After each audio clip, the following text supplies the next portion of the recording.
안녕하세요. 저는 경기도 고양시에 거주하고 있는 30대 후반 여성입니다. 얼마 전 저희 친정엄마 집을 탐내던 시모와 한판하고 이혼했어요. 저야 이혼해도 아쉬울 거 하나도 없지만 그들은 다르죠. 저 없으면 개털되는 거 한순간이거든요. 그것도 모르고 오만하게 굴다가 제대로 쪽박차고 말았습니다. 저는 엄마가 돌아가시고 슬픔에 빠져 있는데 시모는 저희 엄마 집을 가로챌 궁리만 하던 사람이에요. 그런 사람을 제대로 참교육하고 끝낼 수 있어서 한편으로는 통쾌합니다. 그럼 제 이야기 시작할게요. 저와 남편은 친구의 소개로 만나 연인 사이로 발전했습니다. 남편과 저는 똑같이 평범한 회사원이었어요. 그러나 딱 거기까지. 평범한 회사원인 것만 같고 경제적 상황은 천지 차이였습니다. 왜냐고요? 친정집이 돈이 많거든요. 정확히 말하면 저희 엄마가요. 엄마는 제가 태어나기 전부터 주식을 하셨습니다. 엄마가 사들인 주식은 꼭 대박을 터뜨리거나 평타 정도는 하더군요. 그만큼 엄마는 안목이 좋았고 사고 팔 때의 기회를 잘 아는 분이셨습니다. 엄마가 본격적으로 주식을 시작하게 된 계기는 아빠가 돌아가시고 난 다음부터였어요. 홀로 어린 딸을 키워야 했기에 막막하셨답니다. 버는 돈은 한정적인데 남부럽지 않게 키우고 싶으셨대요. 그래서 혼자 아등바등 노력하며 주식 공부를 하기 시작하신 거죠. 처음에는 많이 잃기도 했지만 그런 경험들이 쌓여서 나중에는 어마어마한 돈을 벌어들이셨습니다. 그런 엄마 덕에 평범한 직업을 가지고 있음에도 남편보다 훨씬 더 잘 살 수 있었고 항상 여유 있는 사람이었죠. 남들이 그러더군요. 돈에 얽매이지 않은 특유의 여유로움이 묻어난다고요. 나중에 남편이 말하기를 제가 너무 여유 있게 굴어서 재벌가의 딸인 줄 알았답니다. 처음 우리 집에 인사드리러 왔을 때 의리의리한 모습을 보고 무척이나 놀라워했어요. 그만큼 잘 살았기 때문에 남편은 우리 집이 왜 이렇게 돈이 많은가 궁금해했습니다. 혹시 장모님 무슨 사업하셔? 아니, 엄마는 집에서 살림하시는데? 그래? 그럼 땅 부자인가? 물려받은 땅이나 건물 같은 게 있나 보네. 그렇지 않고서야 어떻게 이렇게 의리의리한 집에서 사실 수 있어? 이 정도 집이면 딱 봐도 몇십억은 할 것 같은데. 아, 뭐 그래 맞아. 할아버지한테 물려받은 땅이 있어. 그렇지? 어쩐지. 근데 할아버님이 노른자 땅을 물려주셨나 보다. 집이 장난 아니게 좋은데? 제 직업도 그렇고 저희 엄마가 딱히 하시는 것도 없이 집에 계신다고 하니 남편으로서는 궁금할 만하죠. 도대체 무슨 돈으로 이런 집을 사고 먹고 사는지 말입니다. 사실 남편과 결혼을 결심하고 나서 엄마께 미리 말씀드렸을 때 제게 한 가지 당부하신 게 있었어요. 엄마가 주식해서 돈을 많이 벌게 되었다는 것을 절대로 말하지 말라고 하셨습니다. 왜? 그게 뭐 잘못된 것도 아니고 왜 말하면 안 되는데? 잘못된 거라서 말하지 말라는 게 아니라 이래저래 피곤할까 봐 그래. 주식해서 이 정도로 벌어들였다는 거 알게 되면 사돈이라는 명목으로 또는 사위라는 명목으로 얼마나 많은 부탁을 해오겠니? 본인들도 주식 한번 해보겠다고 나한테 기대서 이 바닥에 발 담글 게 뻔해. 넌 모르겠지만 사람은 돈에 살고 돈에 죽는 법이야. 당장은 어떻게든 나한테 잘 보이려고 안간힘을 쓰다가도 본인도 조금 잃게 되면 이빨을 드러내더라. 원래 주식이란 게 마냥 오를 수만은 없는 건데 말이야. 한마디로 기다림의 미학이라고. 떨어져도 오를 때를 잘 알고 팔면 되는 건데 이 말을 안 믿고 초조하게 굴다가 팔아먹고 망한 사람들 많이 봤어. 괜히 너희 시댁도 그런 꼴 날까 봐 두렵다. 나를 원망할 것 같기도 하고 그래서 그래. 다른 사람도 아니고 네가 결혼할 사람이고 그 집안 식구들인데 얼굴 붉힐 일 만들고 싶지 않구나. 엄마가 주식을 잘하니까 주변에서 배우고 싶다고 조금 도와달라면서 접근하고 빌붙은 사람들이 많았어요. 저희 엄마는 또 어려운 사람들 도와주고 싶어 하시는 분이셨으니까 정말 열심히 챙겨주셨죠. 그런데 엄마 말씀대로 주식이란 게 늘 좋은 날만 있는 건 아니거든요. 오락가락 변덕이 많을 때가 있는데 조금이라도 떨어지면 철석같이 믿었던 엄마를 원망하고 나중에는 잃은 돈 내놓으라면서 억지를 부리기도 했습니다. 때문에 엄마는 더 이상 다른 사람을 도와주지 않으셨고요. 혹시라도 엄마가 주식을 잘한다는 사실을 남편과 시댁 식구들이 알게 된다면 또 모르잖아요. 엄마 말대로 기대하게 될지도. 미처 제가 엄마의 마음을 헤아리지 못했습니다. 그래서 저는 알았다고 했어요. 엄마 말씀대로 비밀에 붙이겠다고 했습니다. 그래서 시댁 식구와 남편은 외가 쪽에서 물려받은 땅과 건물주로 잘 사는 줄 알고 있었죠. 남편은 가난한 형편에서 자란 사람입니다. 위로 형이 하나 있고 밑으로 동생이 하나 있었어요. 남편이 둘째였죠. 그러나 형이 별 볼 일 없이 놀고 먹는 탓에 남편이 장남 역할을 해야만 했습니다. 늙고 병든 시부와 시모를 모시면서 형과 동생까지 챙기는 가장이었어요. 남들은 이런 집안에 왜 시집가냐고 이해하지 못했습니다. 저 정도면 더 능력 좋은 사람을 만날 수 있는 거 아니냐고 했죠. 물론 그들의 말처럼 잘 나가고 능력 좋은 남자와 얼마든지 결혼할 수 있지만 저는 사랑을 가장 중요하게 생각했습니다. 조건만 보고 하는 결혼은 사랑이 없다고 생각했어요. 그만큼 남편을 많이 사랑했고 힘든 환경에서도 꿋꿋하게 책임지며 살아가는 모습이 멋있었습니다. 무엇보다 참 자상한 사람이었어요. 비싼 명품 가방과 액세서리를 사주지 못해도 소소한 행복을 줄 거라 믿었습니다. 돈이야 제가 많이 가지고 있으니까 상대방의 주머니 사정을 굳이 고려하지 않은 것도 한몫하겠네요. 아무튼 많이 사랑한 탓에 결정한 결혼이었습니다. 남편에게 프로포즈를 받고 양가 집안에 인사드렸어요. 엄마는 제가 좋으면 본인도 좋다고 하셨고 시부모님도 우리의 결혼을 지지해 주셨습니다.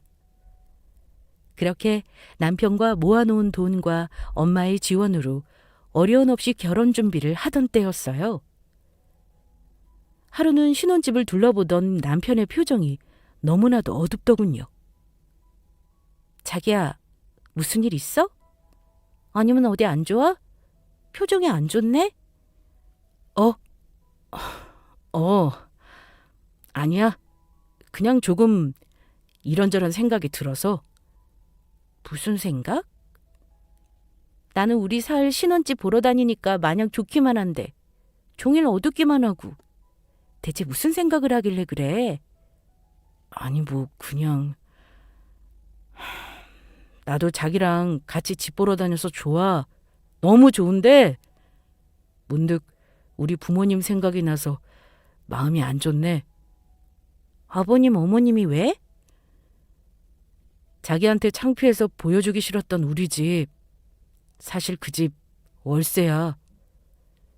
죽어라 벌어도 나갈 돈이 천지니까 제대로 모여지지는 않고 계속해서 우리 가족은 월세살이만 하네. 반면에 나는 이렇게 좋은 집들 둘러보면서 앞으로 살 생각하니까 한편으로는 미안해서. 나만 좋은 곳에서 지내고 우리 가족들은 그러지 못하니까. 자기 따뜻한 물 안 나오는 집이 있는 거 알아? 옛날에 우리 가족이 더 어려웠을 때 좁은 방에서 형이랑 같이 생활하고 그랬는데 내 방이 없는 것보다 따뜻한 물이 안 나온다는 게 얼마나 견디기 싫던지. 지금은 그 정도로 힘들게 생활하는 건 아니지만 그래도 아직 월세살이에서 벗어나지 못했잖아. 방도 좁고. 부모님은 점점 늙어가고 있고 하루가 다르게 건강이 안 좋아지시는데 그런 집에서 지내는 게 마음에 걸려.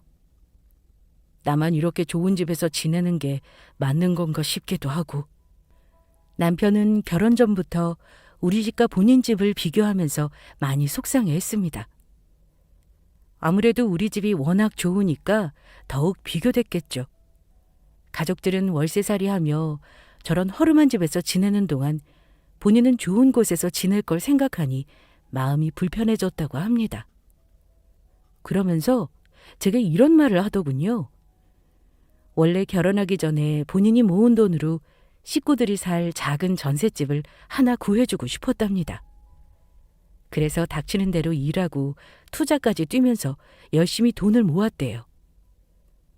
그런데 결혼 준비하면서 생각했던 것보다 돈이 많이 들어가니까 시댁 식구들이 살 전셋집을 구하기에는 부족했다고 합니다. 그래서 지금 다른 방법으로 열심히 돈을 굴리고 있다고 하더군요. 그게 무슨 소리야? 돈을 굴리고 있다고? 아니, 어떻게 해? 친한 친구가 주식 쪽으로 빠삭하거든. 진짜 확실한 정보라고 해서 그 친구 믿고 투자를 좀 했어. 뭐? 그러다 잘못되면 어쩌려고. 원래 친한 친구일수록 더욱 조심해야 하는 거야. 돈 거래 함부로 하면 안 되는 건데? 아니야, 확실하게 믿을 만한 친구야. 그 친구 덕에 내가 얼마나 많은 돈을 벌었는데 나한테 사기칠 놈 절대 아니야. 정말 확실한 거지? 그럼 친구 덕에 돈 많이 불려서 이렇게 결혼도 할 수 있게 된 건데 시간이 조금 더 있었더라면 전셋집 구할 돈까지 모을 수 있었을 텐데. 아무튼 우리 결혼할 때까지 내가 더 바짝 모아봐야지. 남자친구의 말을 듣고 정말 대단하다고 생각했습니다. 한편으로는 시댁 식구들의 가장이 되어 모든 걸 책임진다는 게 여자 입장에서는 부담스러울 수 있어요. 그러나 저는 경제적으로 여유가 있는 편이기 때문에 딱히 부담스럽지 않았습니다. 그저 모든 걸 책임지고 이끌어가는 남편이 참 멋지다고 생각했어요. 아무리 가족이라고 해도 이렇게까지 하기는 쉽지 않잖아요. 그래서 더욱 대단하다고 생각했습니다. 그렇게 남편은 결혼 준비를 하면서 틈틈이 투자과 주식으로 열심히 돈을 불려나갔어요. 저는 저대로 정신없이 결혼 준비를 하고 있었죠. 그러던 어느 날이었어요. 자기야, 연락도 없이 갑자기 무슨 일이야? 왔으면 들어와서 엄마한테 인사드리지. 자기야. 뭐야, 자기 울어? 늦은 밤 연락도 없이 남편이 집 앞까지 찾아왔습니다. 그런데 남편의 모습이 심상치 않았어요. 뭐 안 좋은 일이라도 있었던 건지 저를 보자마자 펑펑 울면서 속상해했습니다. 은근히 술 냄새까지 풍겼고요. 저는 대체 왜 이러냐며 무슨 일로 이렇게까지 술까지 마시고 우냐고 물었어요. 그러자 남편이 그러더군요. 믿었던 친구에게 배신을 당했다고 말입니다. 그 자식이 어떻게 나한테 이럴 수가 있어. 내가 지를 믿고 그 피 같은 돈을 맡겼는데. 배신할 리 없다며. 대체 어떻게 된 거야? 돈은? 한 푼도 남김없이 싹 가져간 거야? 그동안 불린 돈이랑 내가 새롭게 더 얹어둔 돈까지 싹 다 가지고 튀었어. 이번에는 날 속이고 뒤통수 치려고 작정했었나 봐. 미리 도망갈 준비까지 다 했더라. 자기야, 이제는 어떻게 해? 그 돈, 그동안 내가 어떻게 벌었는지 자기는 알잖아. 나 진짜 제대로 쉬지도 못하고 죽어라 일만 해서 번 돈인데 어떻게 친구라는 새끼가 내 뒤통수를 칠 수 있냐고. 배신한 친구를 찾아보려고 경찰에 신고까지 한 상태였지만 해외로 도망간 걸 알게 되었습니다.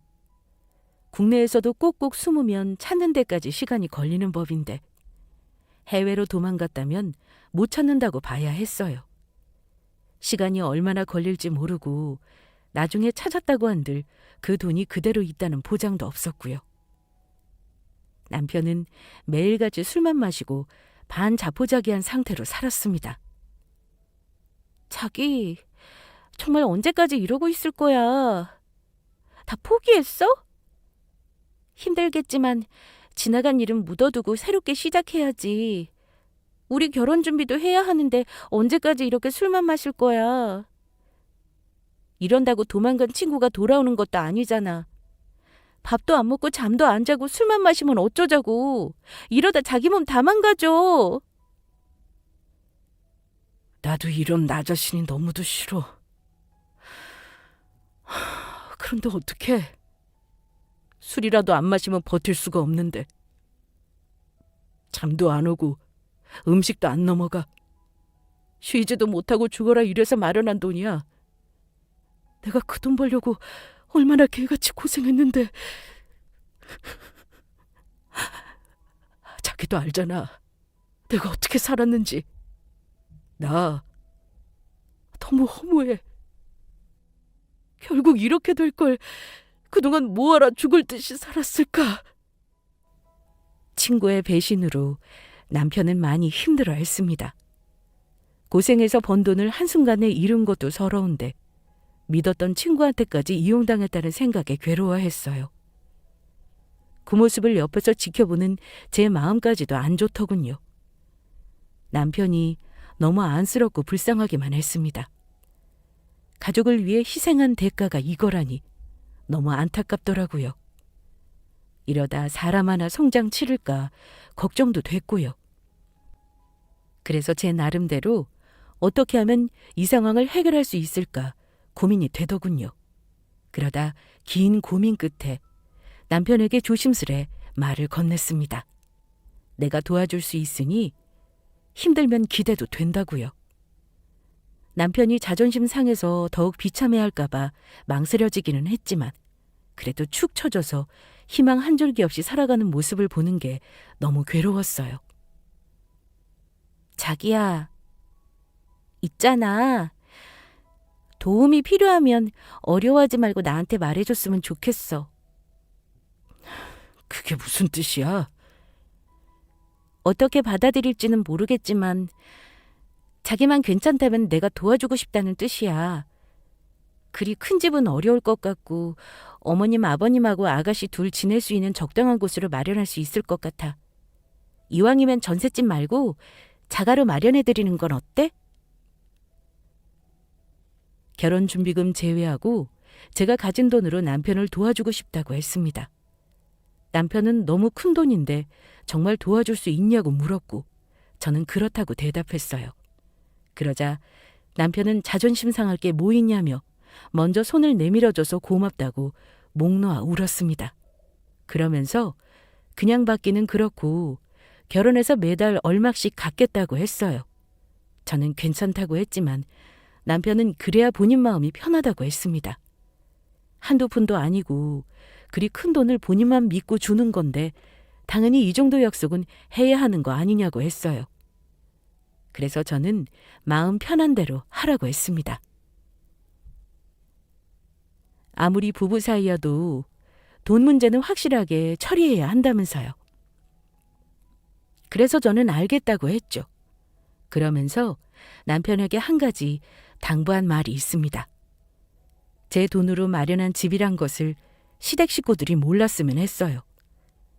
그래서 남편의 돈으로 마련한 집이라고 이야기하라고 했죠.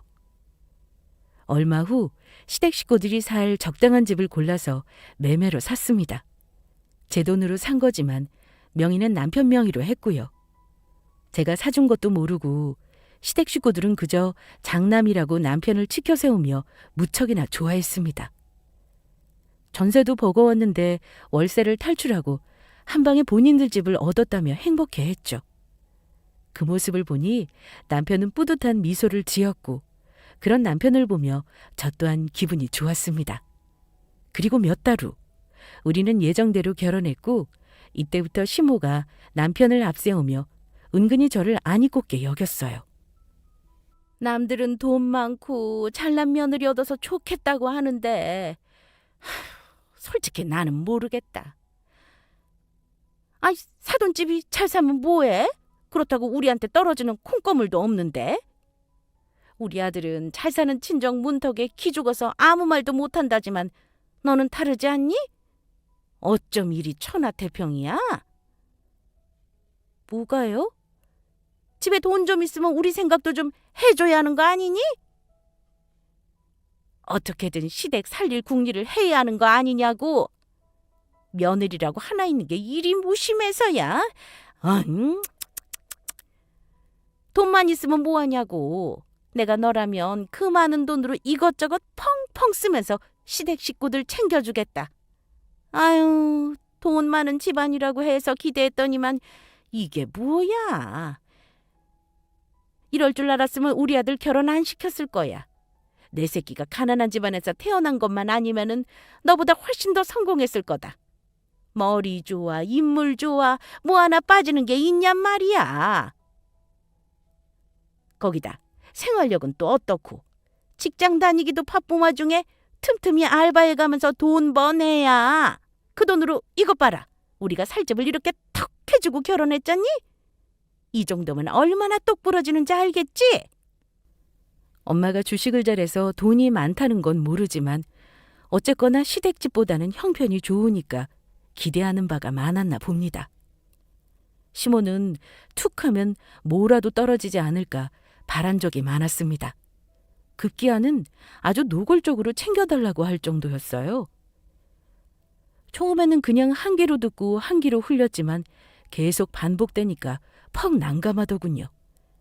이제 와서 시댁 식구들이 사는 집, 그거 제 돈으로 마련한 거예요 라고 말할 수도 없는 노릇이고, 아무것도 모르고 그저 매정한 며느리 취급하니 답답하기도 했습니다. 그러다 시모가 결정적으로 아주버님을 걸고 넘어지면서 도와달라고 하더군요. 정가는 비교도 할 수 없이 집요하게 말입니다. 우리 큰애, 언제까지 가만히 둘 생각이니? 어디 좀 꽂아서 취직시켜라. 제가 어떻게 아주버님 취직을 시켜요. 저 그런 능력 없어요. 아니, 누가 너더러 하래? 잘난 네 엄마 있잖아. 그렇게 돈도 많고 건물 준대.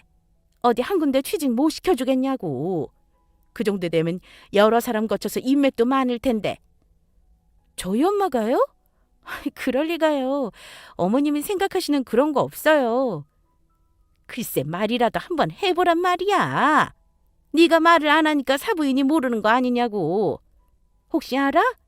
두 팔 걷고 도와주실지? 큰애 나이가 몇인데 언제까지 저렇게 집에서 놀게 둬야겠니? 얼른 취직해서 돈도 모으고 장가가야 할 거 아니야. 이제 하나뿐인 네 아주버님이니까 책임지고 취직시켜라. 사부인한테 아양을 떨던 싹싹 빌던 어떻게든 해보란 말이야. 집에 찾아와서 달달 볶거나 전화와 문자로 사람을 귀찮게 굴었습니다. 놀고 먹어도 집안의 장남인데 어떻게 그냥 두고만 볼 수 있냐면서 취직시켜달라고 난리를 쳐댔어요. 그것도 부탁이 아니라 그냥 해줘 라는 식의 강압이었습니다. 저는 저희 엄마가 그럴 능력도 없을 뿐더러 어떻게 책임감 없이 툭 하면 그만두는 아주버님을 아는 회사에 추천해 줄 수 있냐고 했죠. 도저히 불가능한 일이라고 했습니다. 아주버님은 시모를 쏙 빼닮았는지 보통 성질이 아니었어요. 게다가 마음에 안 든다, 저게 싫다, 능력도 안 되면서 콧대만 높아서는 거기다 불같은 성격까지 소유한 탓에 툭하면 무단퇴사를 밥 먹듯이 했어요. 그냥 놀고 먹는 걸 제일 좋아했습니다. 그러니 제가 어디 소개해주고 싶겠나요? 아니 뭐 소개해서 꽂아줄 능력도 안 되지만 된다 한들 가능하겠냐고요. 그걸 따지고 들면서 안 된다고 하니까 시모는 더 길길이 날뛰면서 본인 아들이 어디가 어떠냐며 난리치기 시작했습니다. 본인한테나 귀한 아들이지. 저한테는 그저 그런 놀고 먹는 백수 아주버님밖에 더 되겠냐고요. 귀한 장남 앞길 좀 튀어달라고 눈만 뜨면 저를 괴롭혀대기 시작했습니다. 너무 스트레스 받으니까 남편이 그만 좀 하라며 시모를 말리곤 했어요. 그러던 어느 날이었습니다. 한동안 시모한테 시달리다 보니까 정신이 쏙 빠질 정도로 힘든 시간을 보냈습니다. 직장 생활에, 집안일에, 시모 등살에 눈코 뜰 새 없이 바쁘더군요. 그래서 잠깐 친정엄마한테 소홀할 수밖에 없었습니다. 하루는 문득 엄마가 잘 지내시는지 궁금해서 전화를 걸었어요. 그런데 몇 통을 걸어도 도무지 받질 않는 겁니다. 이상하다. 왜 이렇게 전화를 안 받지? 무슨 일 있나? 왜 그래? 장모님 계속 안 받으셔? 벌써 5통째 넘게 전화했는데 계속 안 받아. 아무래도 집에 좀 다녀와야 할 것 같아. 뭔가 느낌이 이상했습니다. 가끔 다른 걸 하느라 전화를 못 받으시고는 했지만 그래도 이렇게까지 안 받은 적은 없었어요. 나중에 시간 지나서 전화했냐며 연락이 오곤 했는데 아무리 기다려도 엄마한테서 그 어떤 연락도 없었습니다. 그래서 서둘러 남편과 함께 친정으로 향했어요. 거의 집 근처에 다다랐을 때였을까요? 낯선 번호로 전화가 한 통 걸려왔습니다. 누구지? 여보세요? 네, 여기 병원 응급실인데요. 지금 어머니께서 위독하세요. 네? 그게 무슨 소리예요? 저희 엄마가 왜요? 자세한 건 오시면 말씀드릴게요. 우선 얼른 병원으로 오세요. 난데없이 걸려온 병원 전화에 마음이 덜컥 내려앉는 듯 했습니다. 남편한테 울고불고 어서 병원으로 가자고 했어요.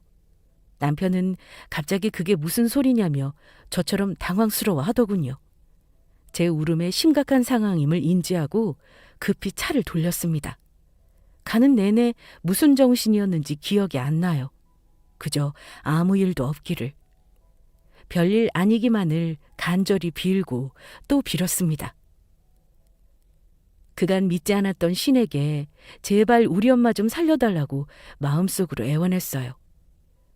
그렇게 마음 졸이며 병원에 도착했고 서둘러 응급실 안으로 들어갔죠. 그리고 그곳에서 차갑게 식은 채 누워있는 엄마를 발견했습니다. 엄마가 왜 여기 있어? 갑자기 이게 무슨 일이야? 엄마, 나왔어. 좀 일어나봐. 엄마 나 왔다니까. 따님분이세요? 네, 저는 사위고요. 저희 장모님 어떻게 된 겁니까?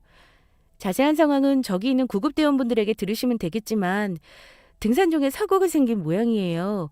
오랫동안 낙상한 상태로 있다 보니 저체온증이 동반됐고 뒤늦게 발견됐지만 병원에 도착하자마자 얼마 안 돼서 사망하셨습니다. 네? 낙상 사고요? 대체 이게 무슨 일이야? 엄마, 좀 일어나봐.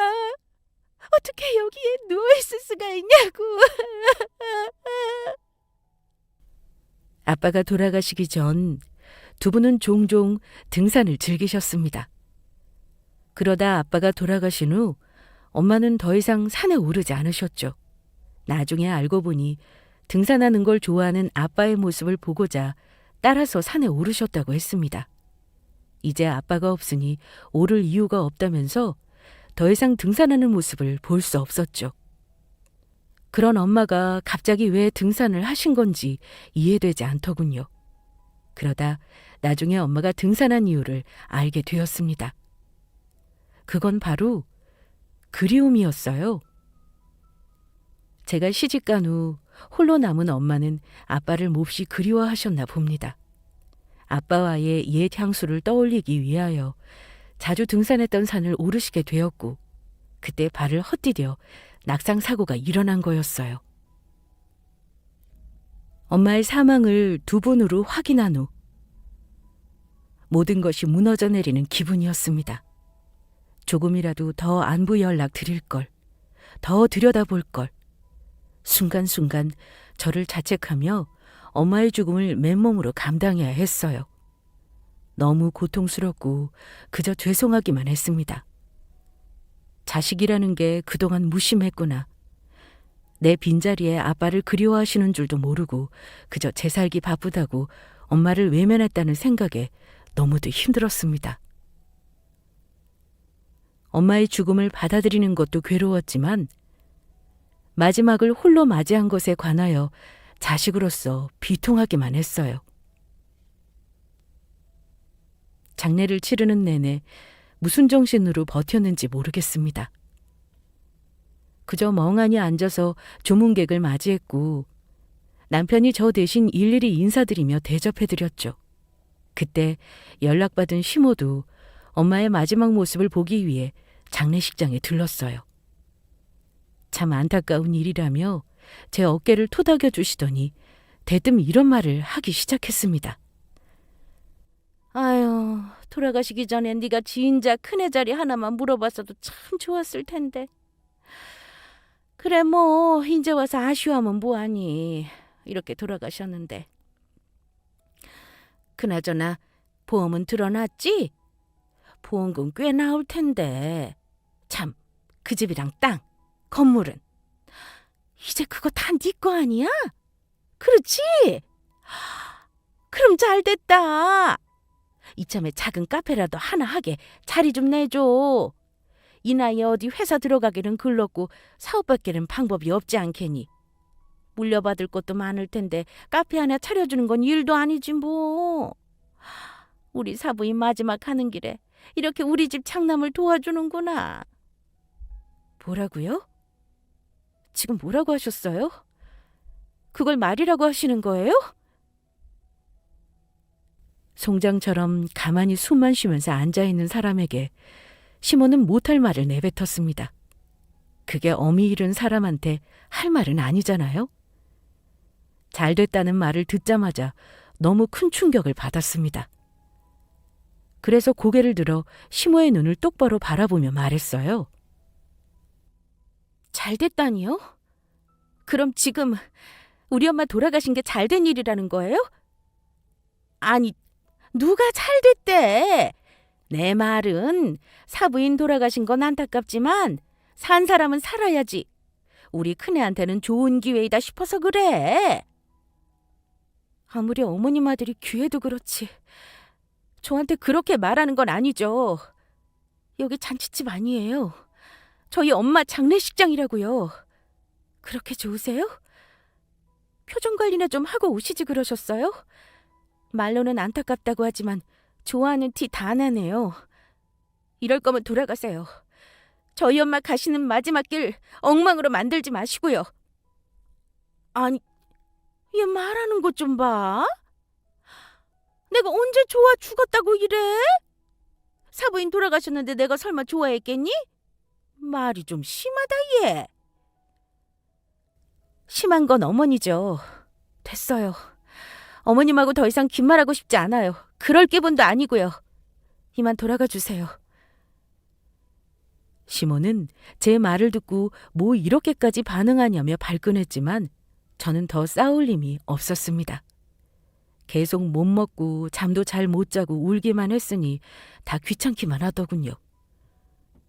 무엇보다 엄마 장례식장에서 시모와 얼굴 붉히며 싸우고 싶지도 않았습니다. 그래서 시모한테 나중에 이야기하자며 이만 돌아가 달라고 했어요. 시모는 그 말에 더욱더 날선 반응을 보였습니다.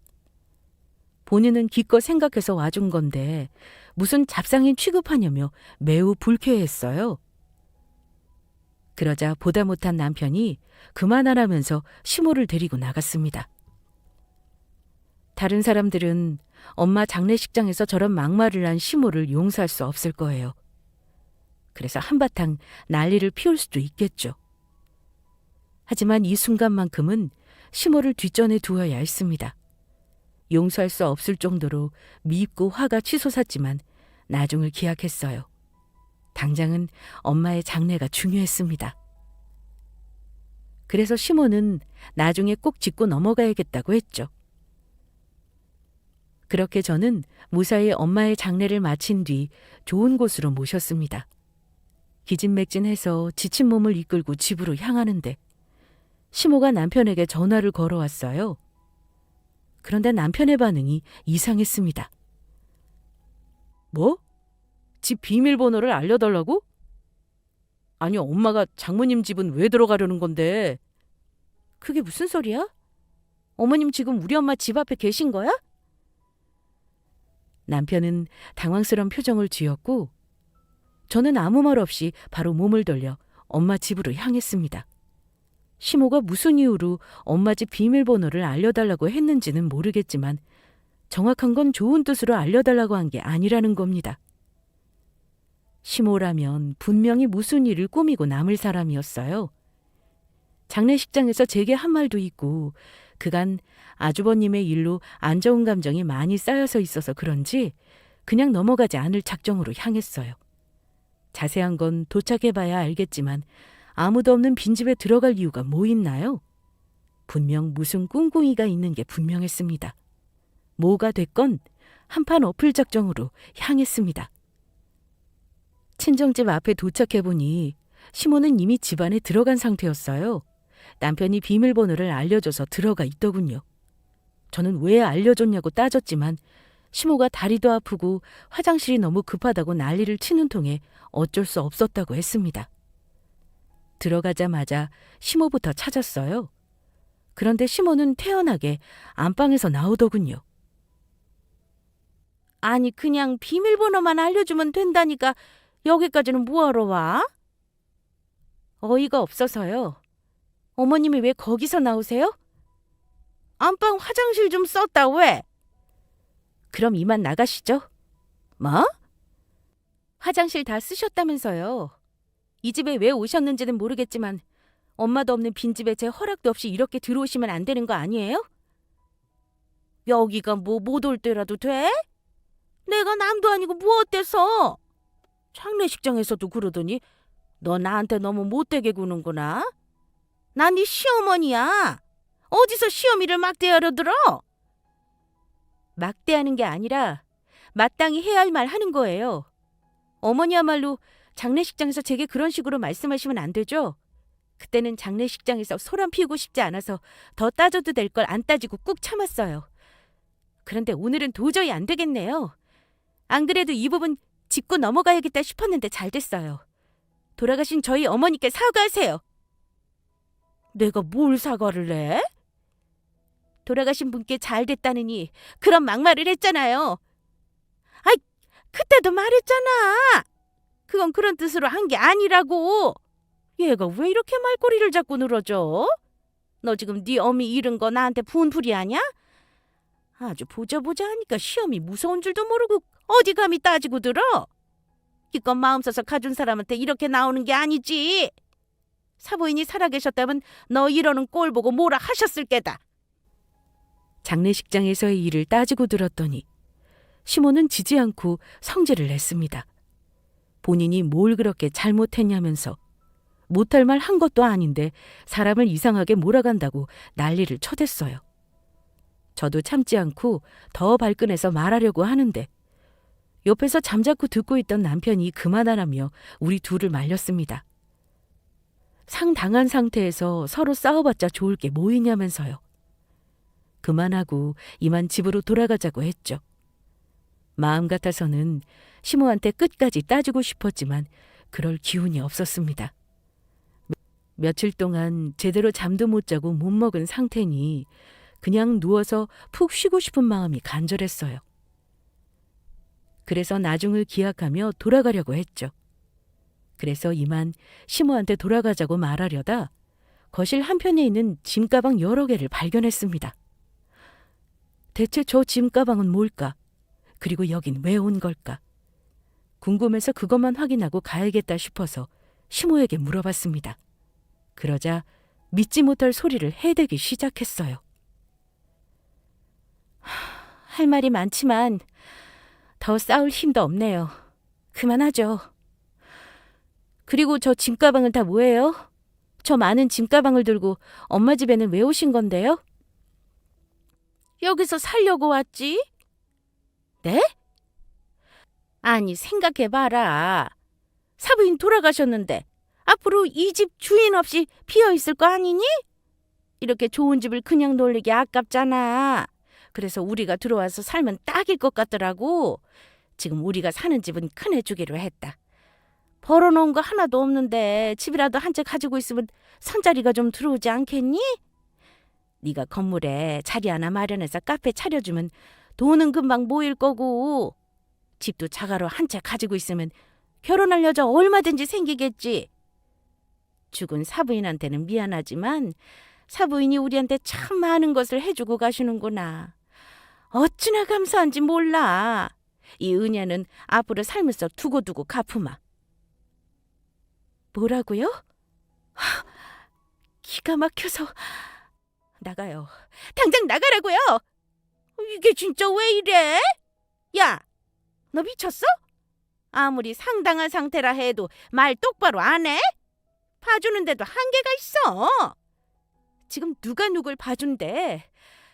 저야말로 간신히 참고 있는 거예요. 더 긴 말하기 싫으니까 당장 나가요. 어머, 쟤 좀 봐. 어디 시험 밑에 나가라 말아야. 네 엄마 집이라 이거냐? 치사하고 더럽다 그래. 아니 어차피 놀고 있는 집 우리가 좀 쓴다는데 그게 그렇게 아니고? 하나뿐인 네 아주버님 결혼시키려면 이 방법밖에 없는 걸 어떡해? 그니까 그걸 왜 나한테 이러냐고요. 그걸 왜 우리 엄마 집으로 해결하려고 하는데요? 어머님이 뭐 거지예요? 툭하면 이거 해달라 저거 해달라. 아주버님 어머님 아들이잖아요. 내 아들 아니에요. 어머님이 알아서 하셔야죠. 왜 제가 놀고 먹는 백수 아주버님까지 챙겨야 하냐고요. 그리고 엄마 돌아가신 지 얼마나 됐다고 이 집을 넘봐요? 어머님 정말 사람도 아니시네요. 사람이라면 이렇게 할 수는 없어요.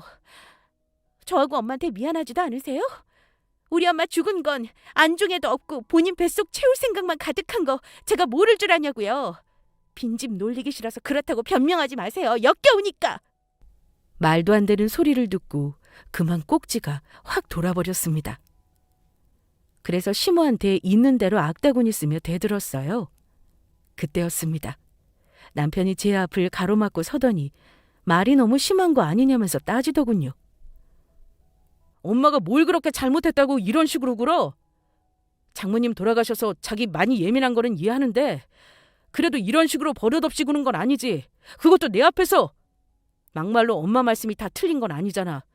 어차피 이 집에 장모님도 안 계시는데 우리 부모님이 들어와서 사시는 게 무슨 문제라고 그래? 이 집 말고도 앞으로 자기가 물려받을 땅이랑 건물도 많은데 그냥 우리 부모님께 드리면 되잖아. 사람이 돈 앞에서 간사해진다더니 왜 우리한테 아무것도 주기 싫어? 자기 그런 사람이었어? 뭐? 너 지금 그걸 말이라고 하니? 네 엄마 개념 없어서 한 소리 한 거 가지고 왜 나한테 난리야? 너까지 개념이 이렇게 바닥일 줄은 몰랐네. 됐다. 너도 필요 없어. 엄마 돌아가시기 전부터 어떻게든 나한테 빌붙으려는 너희 집안 지긋지긋했는데 차라리 잘 됐네. 더 늦기 전에 끝내는 게 낫겠다. 어머님, 짐 잘 싸셨어요. 이거랑 집에 있는 거 마저 챙기시고 이번 주 안까지 그 집에서 다 나가주세요. 뭐? 그게 무슨 소리야? 그 집에서 나가라니? 네가 뭔데? 그 집 우리 아들이 해준 집이야? 아니요.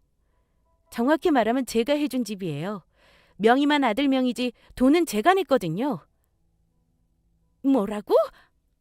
아니, 이게 다 무슨 소리니? 그 집을 제가 샀다니 그게 정말이야? 사실이에요. 그에 따른 증거도 있고요. 그이가 결혼해서 꼭 갚는다고 각서를 써놓은 게 있거든요. 공증까지 다 맞춰놨고요. 아무리 부부 사이라도 확실하게 해야 한다나? 아무튼 그 집은 제 돈으로 산 집이에요. 어머님 아들이 아직 다 못 갚기도 했고요. 그동안 조금씩 갚은 건 쥐뿔도 없는 남편에게 받은 위자료로 칠 테니 이만 나가주세요. 이혼할 때 그 집 되찾아서 처분할 거니까. 아이고 세상에, 이게 무슨 일이야? 나는 우리 아들이 돈 모아서 사준 줄 알았더니 이게 무슨 일이냐고.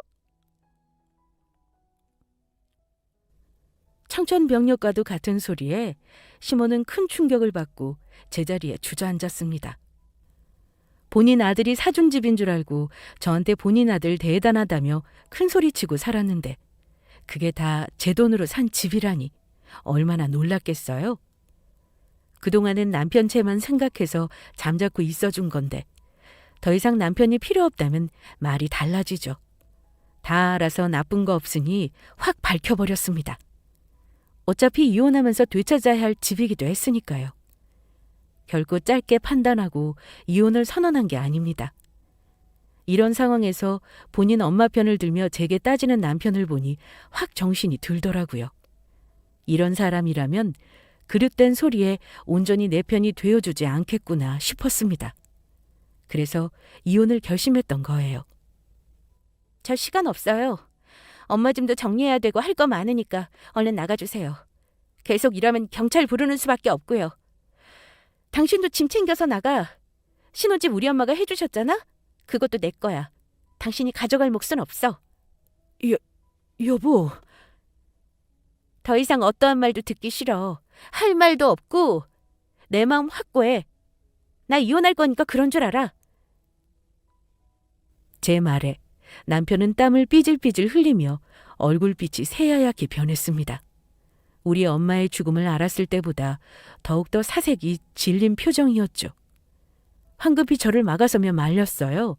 한껏 꼬이고 망가져버린 상황을 어떻게든 풀고 싶어 했습니다.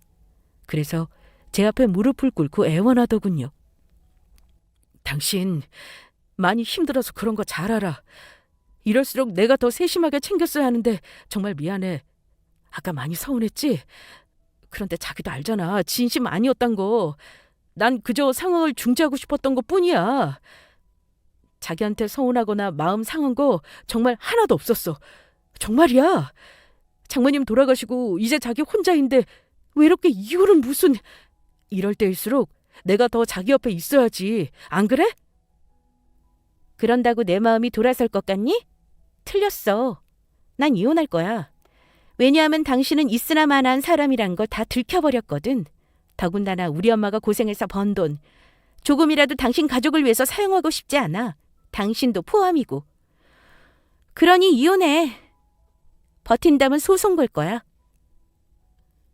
확고한 제 태도에 망했다는 듯 절망한 표정을 지었습니다. 이날 시모와 남편은 한껏 기가 죽은 채 제 눈치를 보며 돌아갔어요. 그 이후로도 잘못했다, 한 번만 봐달라고 계속 찾아왔고 제 앞에서 무릎까지 꿇었죠. 그러나 이미 돌이킬 수 없는 잘못을 저질렀습니다. 무엇보다 돌아가신 저희 엄마를 욕보인 대가를 반드시 치러야 했어요. 이 부분은 절대로 용서 못합니다. 남편은 이대로 이혼할 수 없다며 버텼고 소송까지 치러야 했어요. 그러나 소용없었습니다. 결국 우리는 이혼했거든요. 남편이 써준 각서 덕에 그 집을 되찾아올 수 있었습니다. 그때는 각서 쓸 필요 없다고 말렸는데 남편이 제 무덤 제가 판 꼴이네요.